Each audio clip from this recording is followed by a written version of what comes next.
Why is it that so many people secretly fear the very thing they claim to desire most?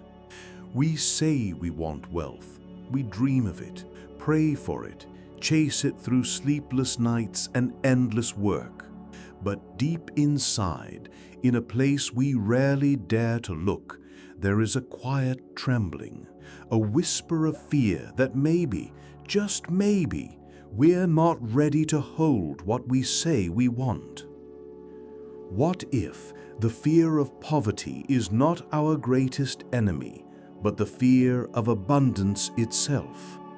Carl Jung, the father of depth psychology, would tell us that our relationship with money is not simply about numbers, bank accounts, or business skills.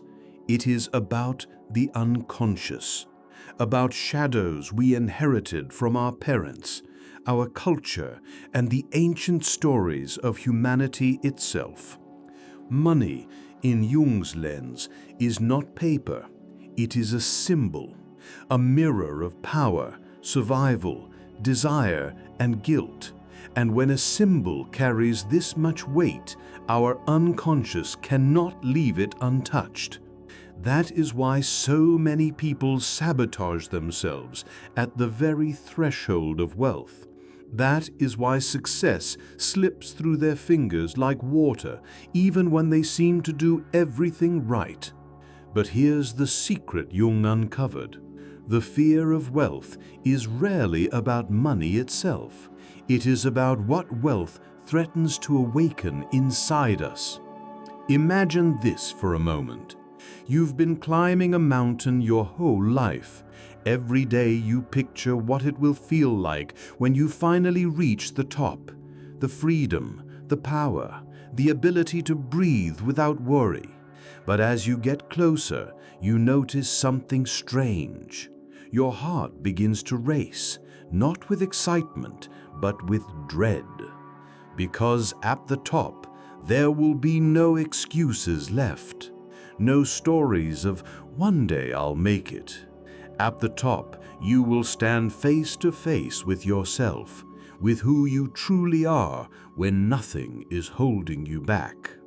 That is the fear of wealth, and Jung would argue that unless we confront this fear consciously, it will rule us from the shadows. Before we dive deeper into this journey, pause for a moment. Ask yourself honestly, do you truly want to be wealthy, or do you only want to dream about it?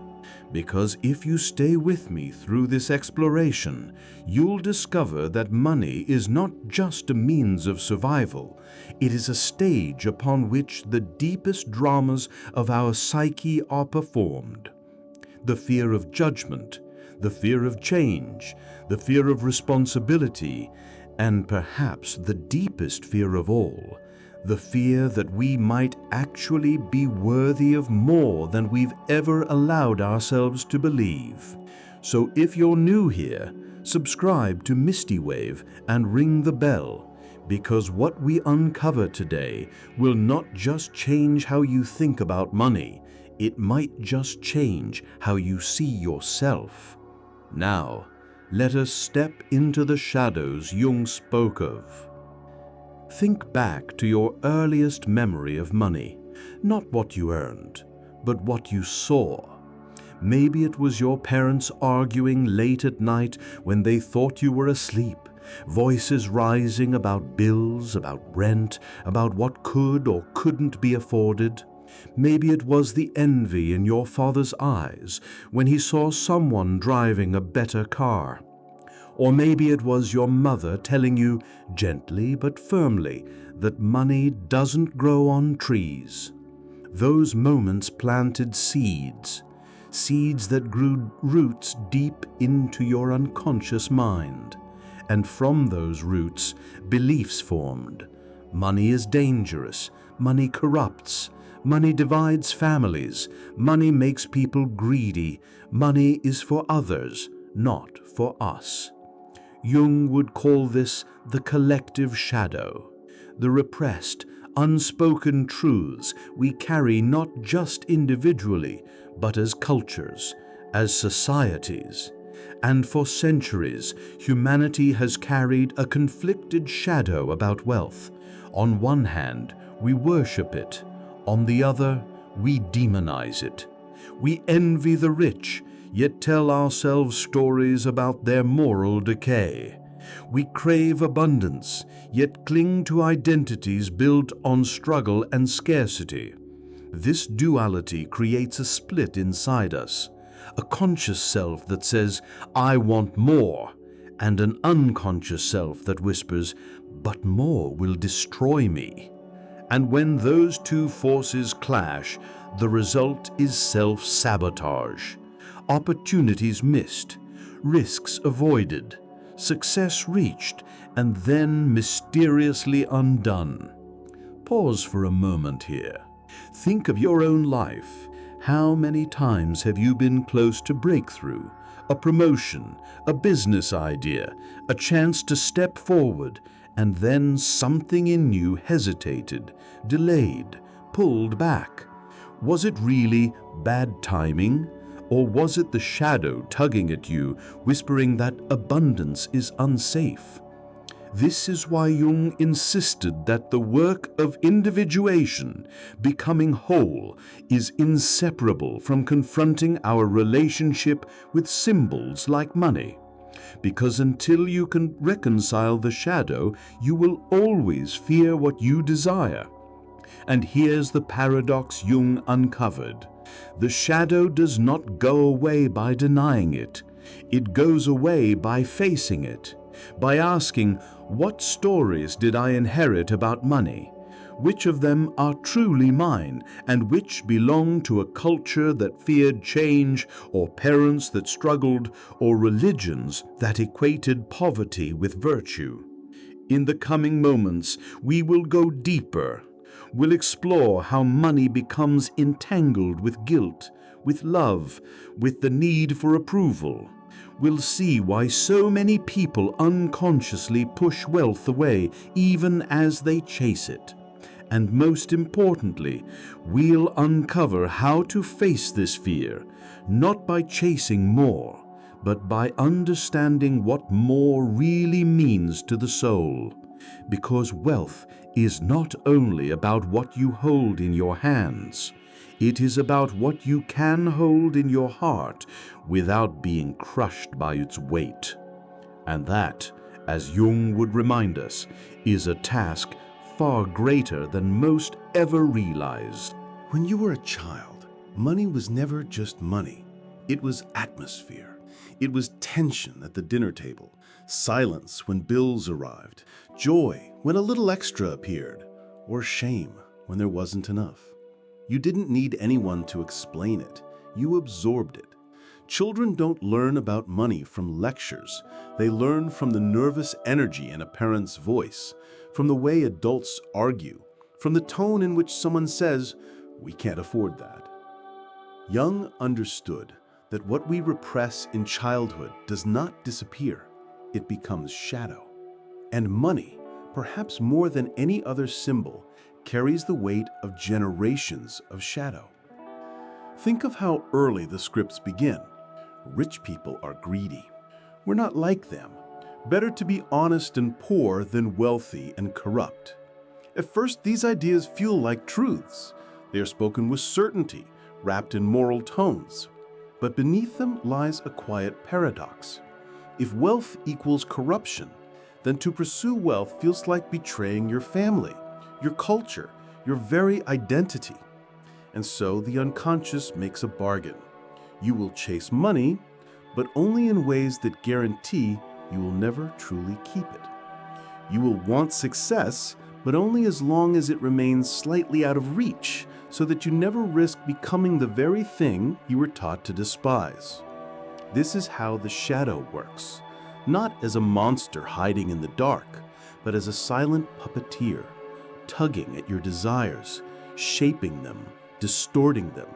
It gives you just enough of what you want to keep you moving forward, but not enough to truly break free. And culturally, this shadow is everywhere.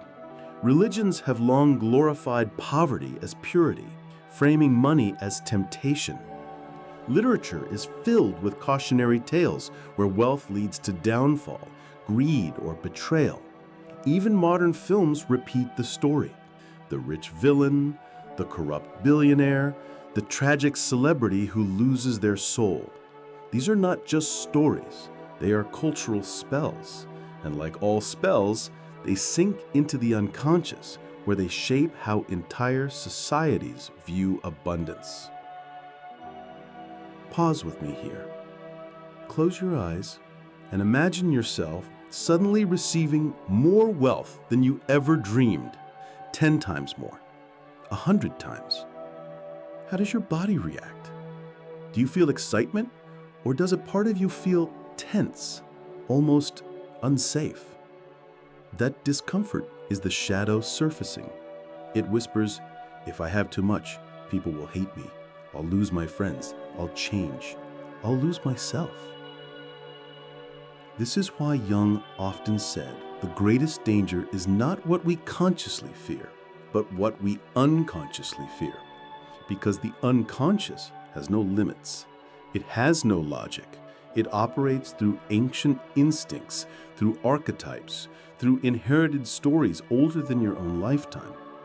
And money, in this language of archetypes, is not neutral.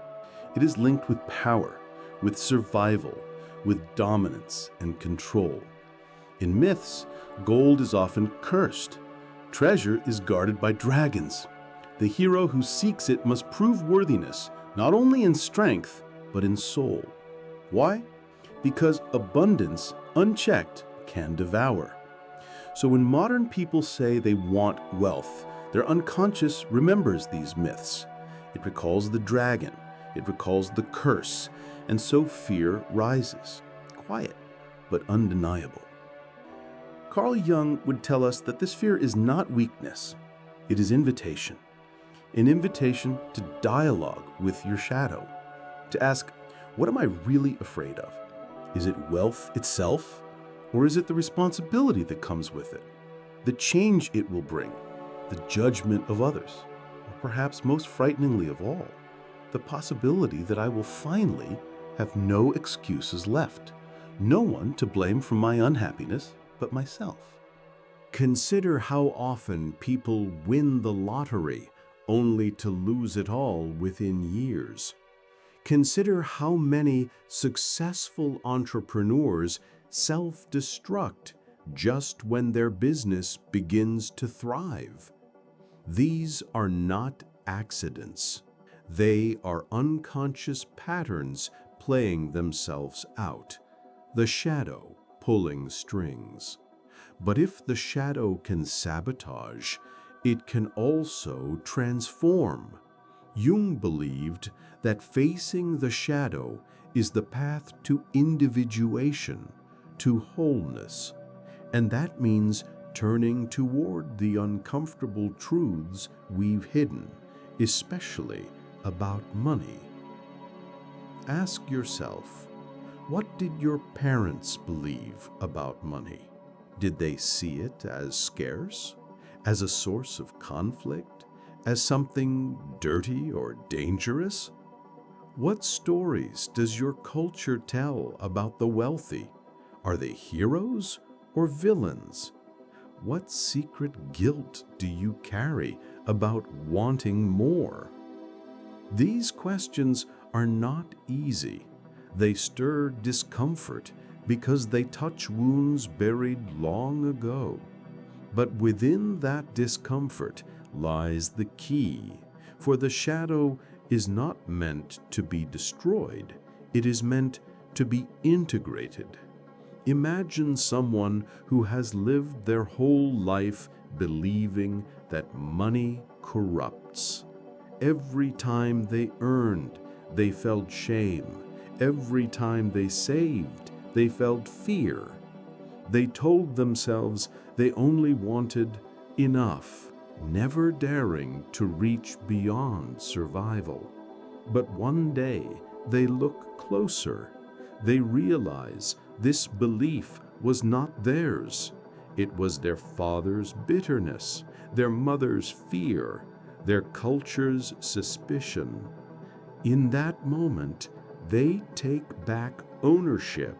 They say, I can choose a new story. This is the work Jung called the encounter with the self, not the shallow self of ego, but the deeper self that knows you are more than the roles you inherited. And here lies the paradox. To truly embrace wealth, you must stop chasing it as an escape from fear and begin to see it as a mirror. Every dollar you hold reflects what you believe you are worth. Every financial decision reveals whether you trust yourself or doubt yourself. So the question is not, do you want to be rich? The question is, can you hold wealth without betraying yourself? Can you allow abundance without collapsing into guilt, fear, or arrogance? Can you see money not as a curse, but as energy, as potential, as a tool in the hands of a conscious soul? Because if you cannot, then your unconscious will always ensure you fall just short. And if you can, then wealth ceases to be frightening. It becomes natural. We are only at the beginning of this journey. Ahead lies the deeper exploration, how wealth changes relationships, why we fear being seen, and how our deepest wounds entangle with the way we handle money. But before we step further, pause. Let yourself wonder, what would it feel like if you were no longer afraid of wealth? If money no longer carried guilt but freedom? If abundance could flow into your life and you knew, deeply knew, you were capable of holding it? That is the invitation Jung leaves us with, and it is where our path begins to turn toward something greater. We often think of wealth as freedom, but Jung would remind us that every freedom carries a weight. Wealth is not just liberty, it is responsibility. And responsibility, when hidden in the unconscious, often feels heavier than chains. Think about it. When you have little, life feels constrained but simple. Your circle of choices is narrow. You can tell yourself, I would do this if only I had the money. Poverty, or even modest comfort, provides a strange kind of excuse. It shields you from certain questions. Who would you become if there were no limits? What would you create if you had every resource at hand? We like to imagine we crave that freedom, but when it arrives, many discover that it terrifies them. Because now, the excuse is gone. Wealth removes the veil. Suddenly, you can no longer hide behind if only. You must face the truth of your desires, your creativity, your courage, or, just as painfully, the lack of them. This is why Jung believed wealth is not only an external state, it is a psychological threshold. To step across it requires not just skill, but soul. And yet, beyond the inner responsibility lies another shadow, the responsibility toward others. The more you have, the more people will look to you. Some will admire, some will envy, some will demand. And in their eyes, you will see reflected not only their hopes, but their judgments. Pause for a moment and imagine yourself suddenly stepping into great wealth. Friends you once laughed with may begin to treat you differently. Family members may expect support. Strangers may project their desires and resentments onto you. The spotlight does not only illuminate, it exposes. And exposure in the psyche feels dangerous. Jung would call this the archetype of the persona, the mask we wear for society. Wealth, by its nature, amplifies the persona. You are no longer just who you are the wealthy one, a character in the collective imagination. And the fear of being trapped in that role, of being misunderstood, rejected, or exploited, often keeps people unconsciously pushing wealth away. This is not paranoia, it is deeply human. For in our evolutionary past, belonging to the tribe was survival. To be envied, to stand out too much, meant risk, isolation, danger, even death. And though the world has changed, the unconscious has not. It still whispers, if you rise too high, they will cut you down. If you shine too brightly, you will be cast out. Have you ever noticed how often people dim their own success so others won't feel uncomfortable? How many times have you hidden your achievements, downplayed your growth, or softened your story so you wouldn't seem too much?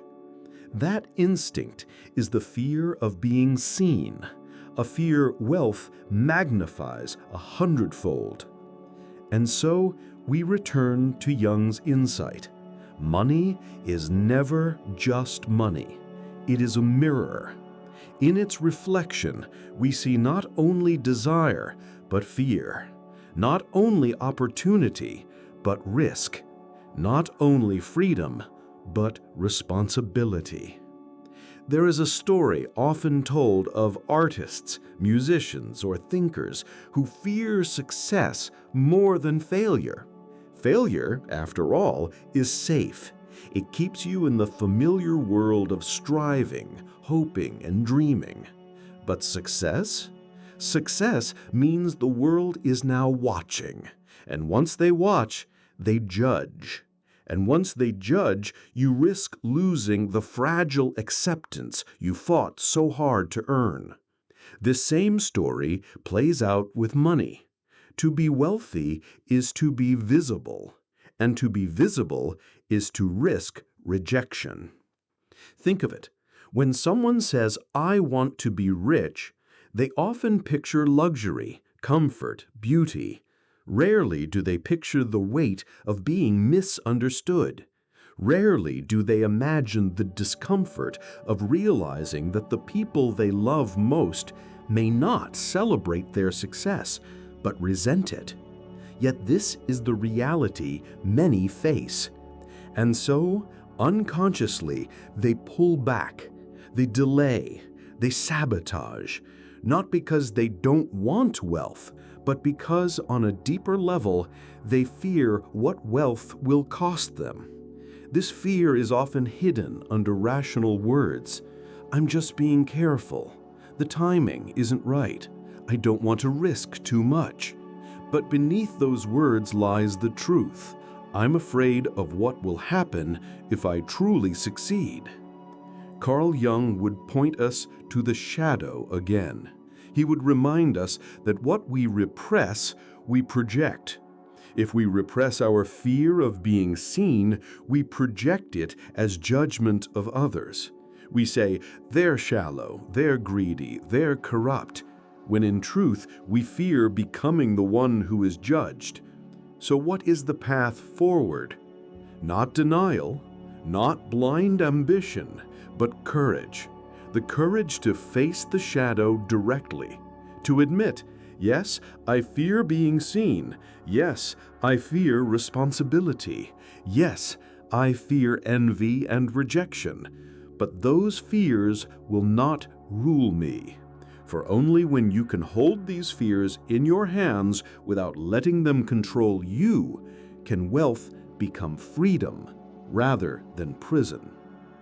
Pause here and reflect.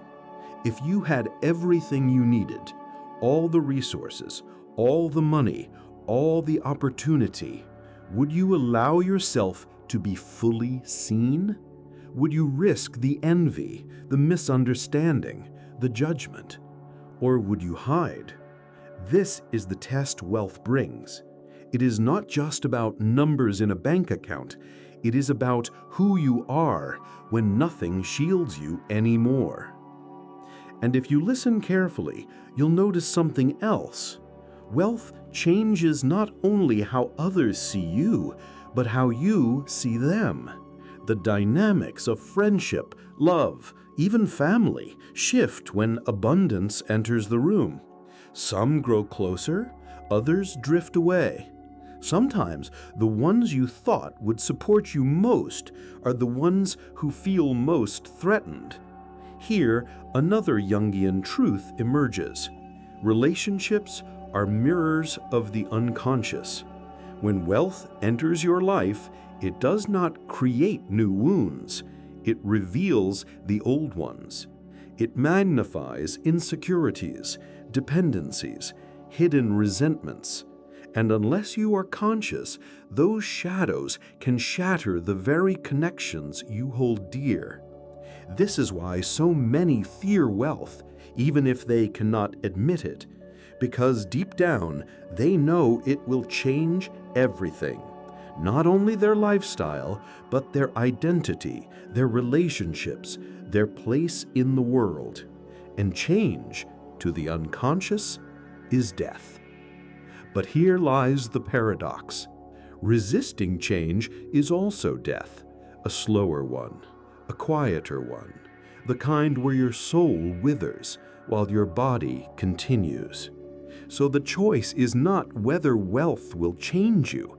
The choice is whether you will face that change consciously or let it consume you from the shadows. And that is why Jung insisted that individuation, the journey of becoming whole, requires courage not only in facing suffering, but in facing success. For success brings its own trials, and unless we prepare for them, we may find ourselves undone, not by poverty, but by plenty. There is a reason why, when many people imagine themselves wealthy, the first feeling that rises is not joy, but guilt. Guilt is one of the most powerful emotional forces the unconscious uses to keep us in place. It whispers, "Who are you to have so much when others have so little?" It taunts, "If you rise too high, you'll abandon the ones you love." It questions, "If money changes you, will you still be good?" Carl Jung believed guilt is rarely about the present moment. It is about unresolved shadows, the pieces of ourselves that were shamed in childhood, the parts we buried to survive. And money, because it symbolizes power, has a way of pressing directly on those old wounds. Consider how society speaks of the rich. They are accused of greed, corruption, excess. From childhood, you were taught that wealth can destroy character, that having more than others means taking from others, that prosperity is always a trade bought with someone else's suffering. Whether or not these beliefs are true, they are powerful. They settle into the unconscious like anchors. And so, when wealth approaches, guilt rises to block the path, not because wealth itself is evil, but because your unconscious has equated it with betrayal. Betrayal of family. If I succeed, I'll leave them behind. Betrayal of culture. If I prosper, I won't belong anymore. Betrayal of values. If I become rich, I'll lose my soul. This guilt creates a strange cycle. You chase wealth consciously, but unconsciously you punish yourself for every step closer to it. You overspend, you sabotage, you give away too much too soon. You create crises just when things were becoming stable. And then, when you find yourself back in struggle, you feel a twisted relief. Because struggle feels safe. Struggle feels virtuous. Struggle keeps you close to the identity you've always known. Pause for a moment. Think of how many people say, "I just want enough to be comfortable." Rarely do they say, "I want abundance without limit." Why? Because somewhere inside, enough feels morally safer than more. Enough means you can survive without guilt, but more might mean you've crossed into territory where others will judge you and where you will judge yourself. Jung would remind us that this guilt is not rational. It belongs to archetypes. In ancient myths, the one who steals fire from the gods is punished. The one who claims treasure often pays with their life. To rise beyond one's station is dangerous. These are the stories humanity has told for centuries, and they still whisper in our blood. But here lies the paradox. Guilt, when examined consciously, is not only an obstacle, it is a doorway. It forces you to ask, what do I truly believe about myself?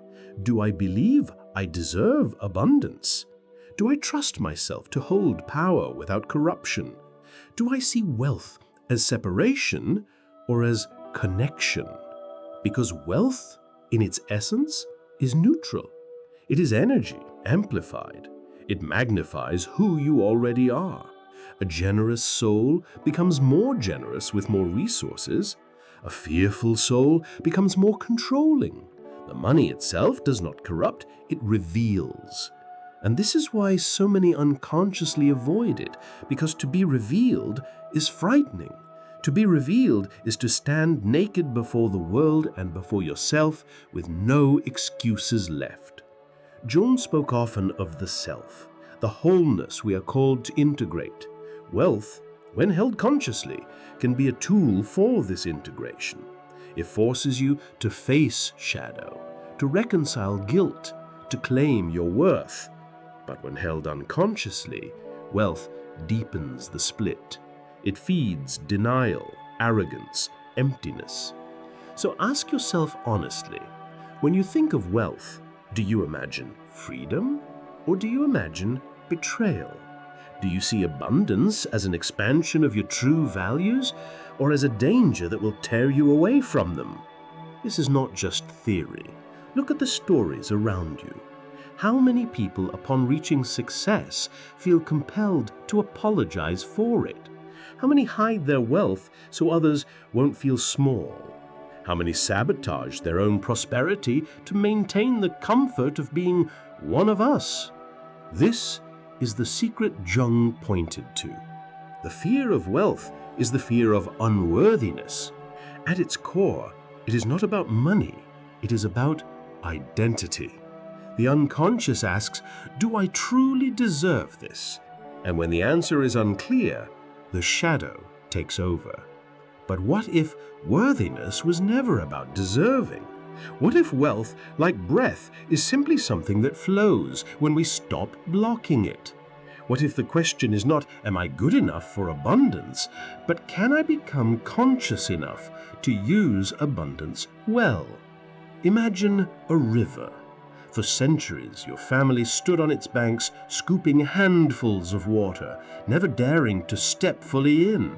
They told you stories. The river is dangerous. The river will drown you. The river is for others. And so you learned to take just enough to survive, always thirsty, always cautious. But one day, you notice the truth. The river does not punish. It simply flows. To step into it is not betrayal. It is awakening. And the water you carry can nourish not only you, but countless others. This is how Jung would have us reframe wealth, not as betrayal, but as possibility, not as guilt, but as responsibility, not as proof of worth, but as the mirror of who we choose to be.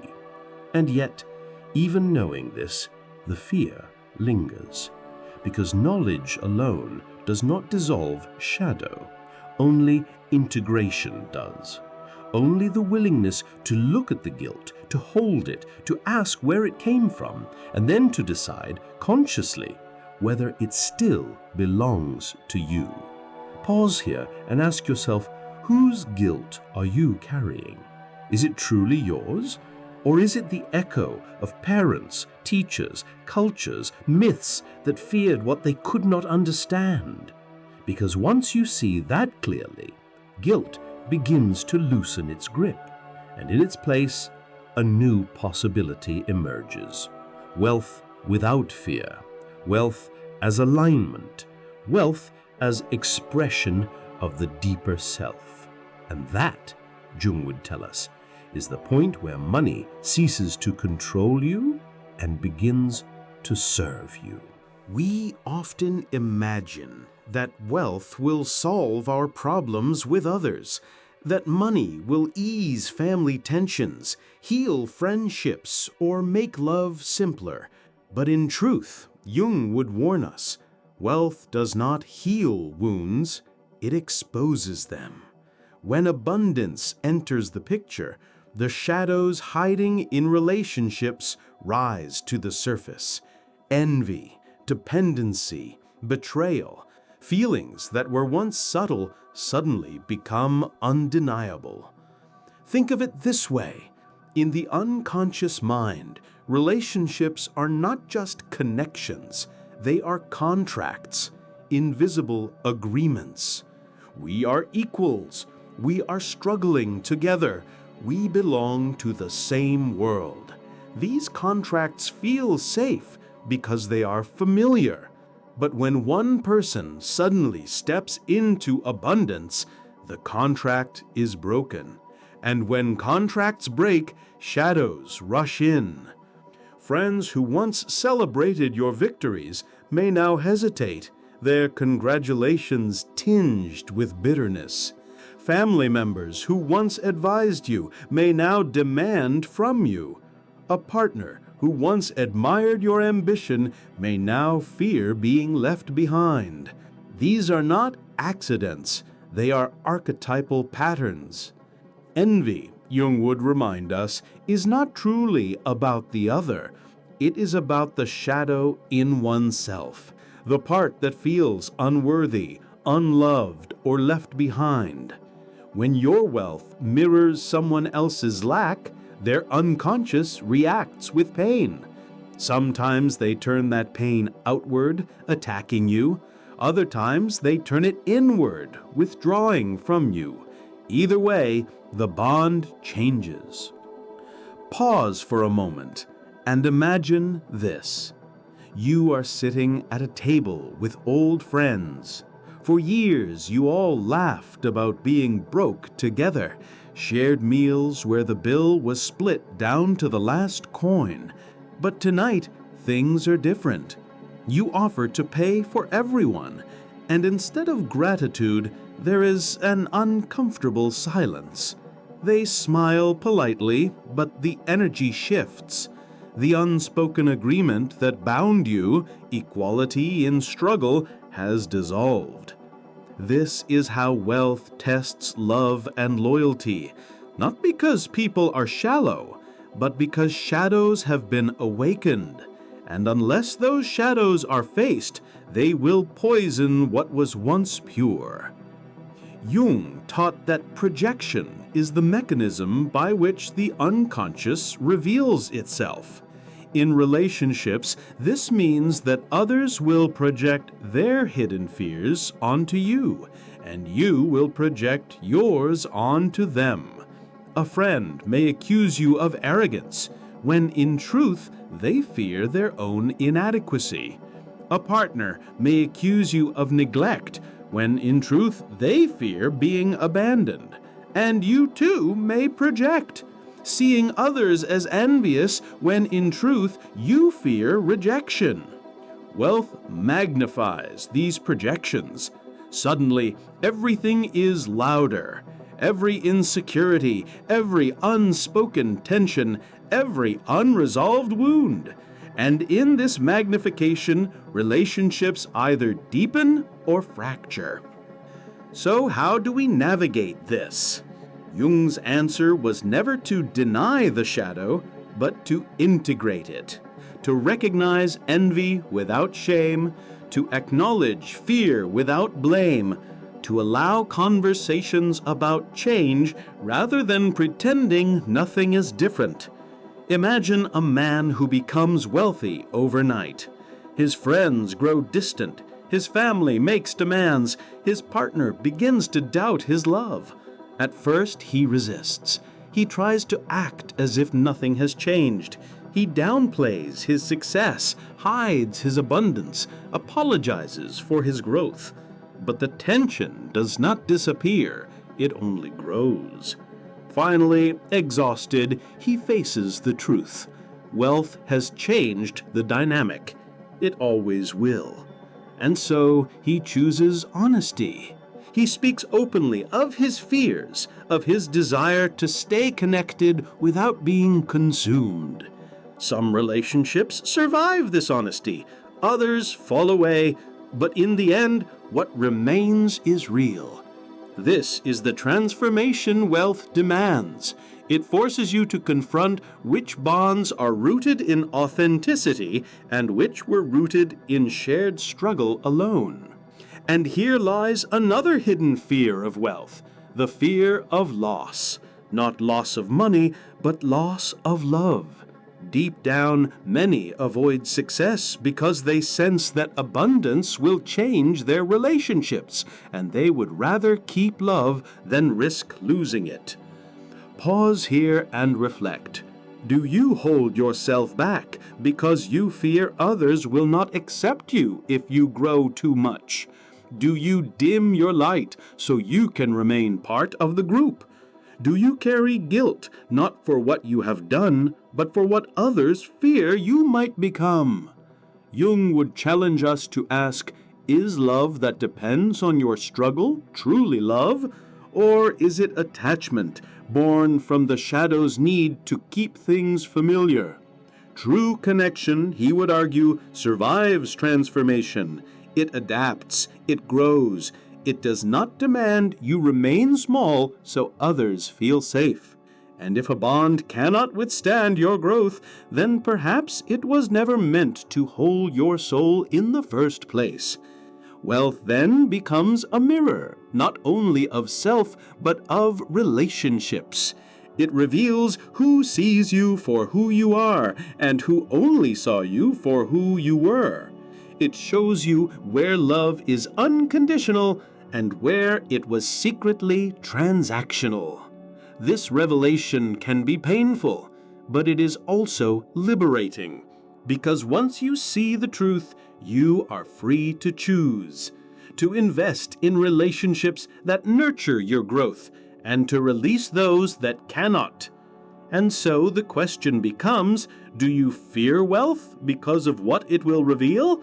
Or do you welcome it as the great clarifier, the fire that burns away illusion and leaves only what is real? The unconscious resists this clarity. It prefers the comfort of old contracts, even if they limit you. But Jung would remind us, individuation is the path of truth. To become whole, you must accept what wealth uncovers, even if it breaks the heart. Imagine for a moment that you no longer feared this. Imagine stepping into abundance, knowing some will envy you, some will drift away, some will even betray you, and yet you stand calm, because you know that what remains will be true, that the love which survives is the love aligned with yourself, not your shadow. That is the courage wealth requires. Not the courage to earn or to spend, but the courage to be revealed. Because in the end, wealth does not change who you are, it only unmasks it. And in that unmasking, you discover not only who you can trust, but who you can become. There is a strange silence that often follows great success. People imagine that wealth will feel like music, like celebration, like freedom without end. But many who finally achieve it speak of something else, an emptiness, a question that echoes louder than before. Now what? Carl Jung would not be surprised, Because to the unconscious, wealth is not the end of the journey, it is another threshold. And when you cross it, you may find that what you thought was the treasure was only a symbol pointing toward something deeper. Think about the countless stories of those who achieved everything they dreamed of, the fame, the money, the power, only to collapse into despair, addiction, or aimlessness. To the outside world, they had it all, but inside, they were starving. Why? Because wealth cannot give what the soul has not yet found. It can magnify joy, but it cannot create it. It can expand purpose, but it cannot invent it. It can buy pleasure, but not meaning. Jung believed that one of the greatest dangers of wealth is this hidden emptiness, because when you are poor or struggling, you can always tell yourself that the reason you feel incomplete is because you don't have enough. But when you finally have enough, when you have more than enough, the illusion collapses. You are forced to face the truth. The emptiness was never about money. It was about soul. And this is where the fear of wealth takes on its deepest form. Not the fear of envy, not the fear of responsibility, but the fear that when you finally arrive at the summit, you will discover there is nothing there. Pause here and reflect. Have you ever achieved something you thought would change your life forever, only to feel strangely the same? Perhaps it was a promotion, a possession, even a relationship. At first, the joy was real, but soon the old restlessness returned. That is the same pattern, scaled infinitely larger when it comes to wealth. This is why Jung insisted that the true treasure of individuation, the journey toward wholeness, is always inward. The gold outside is only ever a reflection of the gold within. If you have not discovered inner worth, outer worth will feel like sand slipping through your fingers. Think about the ancient myths again. The hero seeks the treasure, the golden fleece, the hidden crown. But when he finally finds it, the lesson is not that the object itself has power, but that the hero has been transformed through the journey. The true treasure is not the gold, but the growth. And yet in our modern world, we often forget this. We worship the symbol rather than the essence.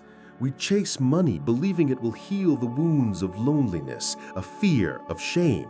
But when it does not, we blame ourselves or seek more and more until the hunger becomes unbearable. Jung would call this a confrontation with the shadow of desire, the part of us that believes fulfillment lies outside, that more of the symbol will finally give us what we lack. But the shadow cannot be satisfied this way. The only way to heal it is to turn inward. Here lies another paradox. Many fear wealth not because they don't believe they can achieve it, but because they fear what will happen when they do. They feel the silence that follows. They fear discovering that abundance outside cannot fill the emptiness within. This is why some sabotage themselves just before success, not because they don't want it, but because they are terrified of what it will reveal. It is safer to keep chasing than to arrive, safer to dream of freedom than to confront the truth of what freedom demands. Pause and ask yourself, are you chasing wealth as an escape from something deeper? Are you hoping that when you have enough, the loneliness, the doubt, the restlessness will vanish? Or do you already sense that money cannot do that work for you? Because here is the secret, Jung would whisper. Wealth is not the end of your journey. It is a mirror, a magnifier, a test. But the true work, the treasure worth seeking, is the integration of the self. Imagine for a moment two people who receive great wealth. One has never faced their shadow. They feel unworthy, guilty, restless. Their money only amplifies these wounds. They chase pleasure endlessly, but it never satisfies. Their relationships crumble. Their soul grows hollow. The other has walked the path of individuation. They have faced their fears, reconciled their shadow, embraced their worth. For them, wealth is not escape, but expression. It becomes a tool for creation, for connection, for service. The same money, two different souls, two entirely different outcomes. And so Jung would ask, which are you preparing to be? Because wealth, like fire, is neither good nor evil. It is power.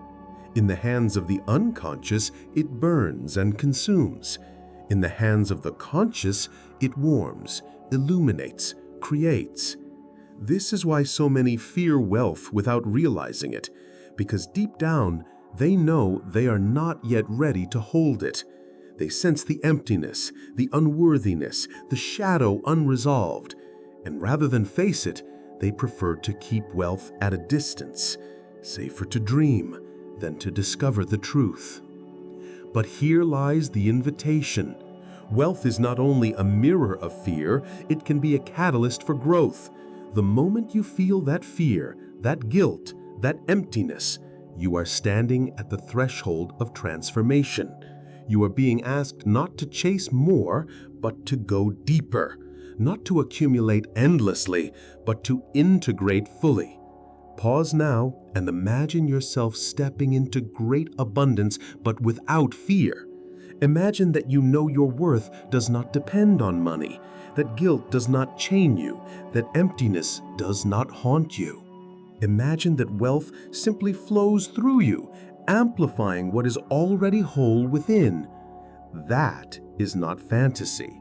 That is the work of individuation. That is the treasure Jung pointed to, not outside, but inside. Because in the end, money is a poor master, but a powerful servant. And the only way to make it serve you is to face the shadow it awakens, to see that the fear of wealth is not fear of paper or coins, but fear of yourself, fear of who you will be when all excuses are gone, fear of facing the silence and discovering that meaning must be forged within. And if you can face that, then no amount of wealth will ever frighten you again.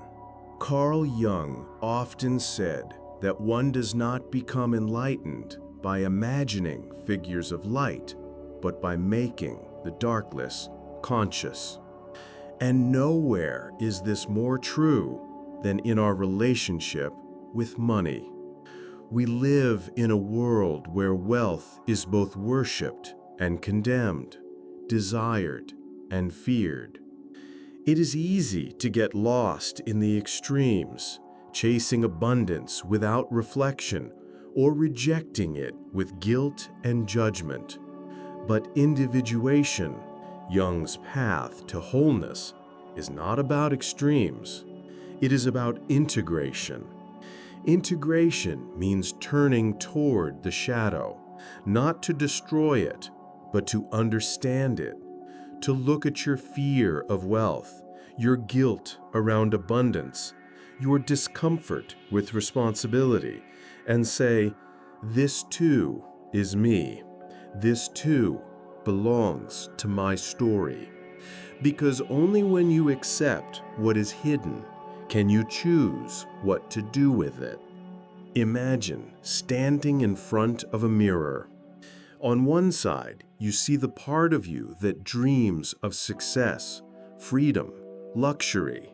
On the other, you see the part of you that fears envy, rejection, emptiness.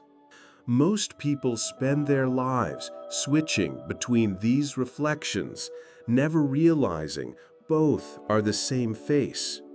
Integration is the moment you stop running from either. It is the moment you stand still, look yourself in the eye, and say, I will not let fear decide my destiny.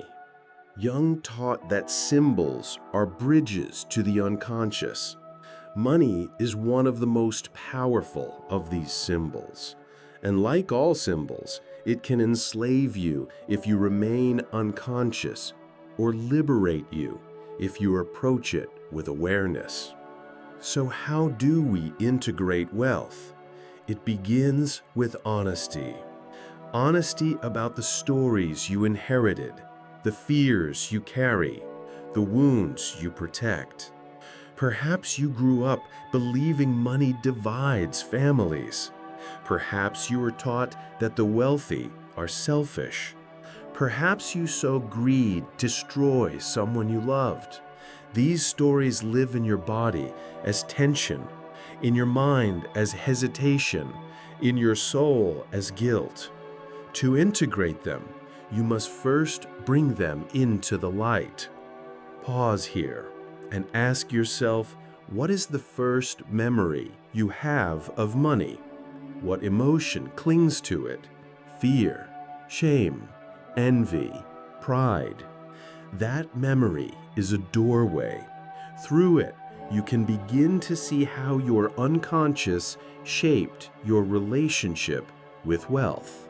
Once you see the shadow, you can begin to reshape it. This does not mean denying the dangers of wealth. Yes, money can corrupt. Yes, abundance can isolate. Yes, success can attract envy. But those are not reasons to reject wealth. They are reasons to hold it consciously. Integration is balance. It is saying, I accept that wealth brings responsibility. I accept that it will change my relationships. I accept that it may expose parts of me I would rather not see. And still, I choose to walk forward, not blindly, not arrogantly, but consciously. Think of fire. In the hands of the unconscious, it burns homes, destroys forests, consumes lives. In the hands of the conscious, it warms, cooks, creates. Wealth is no different. It is raw power. It is neither evil nor holy. Its nature depends on the soul that wields it. And so the question becomes, what kind of soul will you be? Will you remain split, half dreaming of wealth, half fearing it, trapped in cycles of self-sabotage? Or will you step into integration, allowing wealth to become a tool of your wholeness rather than a prison of your shadow? Carl Jung would remind us that individuation is not comfortable. It requires confrontation with everything you would rather ignore. But it is also the path to freedom. Because once you integrate the shadow, its power to sabotage you dissolves. The fear remains, but it no longer rules. Imagine waking tomorrow with immense wealth, millions in your account, opportunities at your fingertips. If you are unconscious, this moment will terrify you. You will fear losing it, fear being seen, fear being judged. But if you are conscious, the same moment becomes liberation. You will see money not as identity, but as possibility. You will recognize that your worth was never tied to numbers, that guilt was never yours to carry, that responsibility is not a burden, but a chance to create. This is the transformation Jung points to, from fear to freedom, from shadow to self. And yet, even with this awareness, the work does not end. Integration is not a one-time act. It is a lifelong dialogue. Every new level of abundance will awaken new shadows. Every success will test your wholeness again. But instead of running, you learn to face them. You ask, what is this fear teaching me? What shadow is asking to be seen now? Pause for a moment and imagine your own life 5 years from now. Imagine you have integrated your fears, embraced your worth, allowed abundance to flow. What do you see? Not just the material, the house, the freedom, the comfort, but the inner state. Do you see yourself calm, unshaken by guilt, generous without fear, strong without arrogance? That vision is not fantasy. It is the self calling you forward. Jung believed that every symbol, every shadow, every fear is a message from the self, and money, because it touches so many parts of our lives, is one of its loudest messages. If you fear it, the fear is telling you something. If you sabotage it, the sabotage is teaching you something. If you desire it, the desire is guiding you somewhere. The task is not to silence these voices, but to listen, to ask, what does this fear reveal about me? What part of me have I abandoned? What part of me is longing to be whole? Integration transforms fear into wisdom. It allows you to walk into abundance with eyes open, heart steady, soul awake. It does not promise ease, but it promises wholeness. And in the end, that is the true wealth, not the coins, not the accounts, not the possessions, but the freedom of a soul no longer ruled by its shadow. Because the greatest fear is not of money. The greatest fear is of seeing ourselves clearly. And the greatest gift is to face that fear and discover that what we thought would destroy us is what makes us whole. So here we are, at the end of our journey. We began with the question that seems almost paradoxical. Why do so many people fear the very thing they desire most? Why do we long for wealth, yet tremble when it comes close? Carl Jung would tell us that the answer lies not in the money itself, but in the shadow it awakens. Money is not numbers on a screen or paper in a wallet. It is a symbol, a mirror. It reflects power, survival, responsibility, envy, guilt, emptiness, the deepest dramas of the psyche. And when a symbol carries this much weight, the unconscious cannot remain silent. That is why wealth feels dangerous, because to the unconscious, abundance is not only freedom, it is exposure. It unmasks your fears of rejection. It magnifies your guilt about worthiness. It tests your relationships. It threatens to strip away excuses and leave you face to face with yourself. This is why so many unconsciously sabotage their own success, why opportunities slip away at the last moment, why people hover at the edge of prosperity but never fully claim it. It is not laziness, it is not weakness, it is the shadow pulling the strings from beneath awareness. But Jung's gift was never despair, it was integration. He taught that the shadow is not our enemy, it is our teacher. It is not the darkness to be destroyed, but the darkness to be illuminated. And in that illumination lies freedom. So what does this mean for you? It means that your fear of wealth is not a curse. It is a doorway. Every time you hesitate, every time guilt rises, every time you fear being seen, you are being invited to grow, to look deeper, to ask, what belief am I still carrying? Whose story am I still living? What part of me have I not yet embraced? Imagine for a moment stepping into abundance with no fear. Not because challenges disappear, but because you know they cannot rule you. Imagine money flowing through your life like a river, Not something you cling to desperately, not something you reject with guilt, but something you guide with awareness. Imagine wealth not as betrayal of your values, but as the expansion of them. Imagine being seen, judged, even envied, and yet standing steady, because you know your worth is not defined by others. This is not fantasy. This is integration, and it is available to anyone willing to turn inward. Pause now and look back at your own journey. Think of the stories you were told about money as a child. Think of the guilt, the envy, the fear you inherited. Think of the ways you have sabotaged yourself, held yourself back, dimmed your own light. And then ask, what if all of that was simply shadow, waiting to be seen, waiting to be integrated? The truth is, money itself does not care. It has no morality, no agenda. It is a tool, a mirror, a symbol.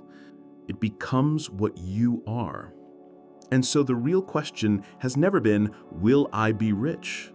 The real question is, who will I be when I am?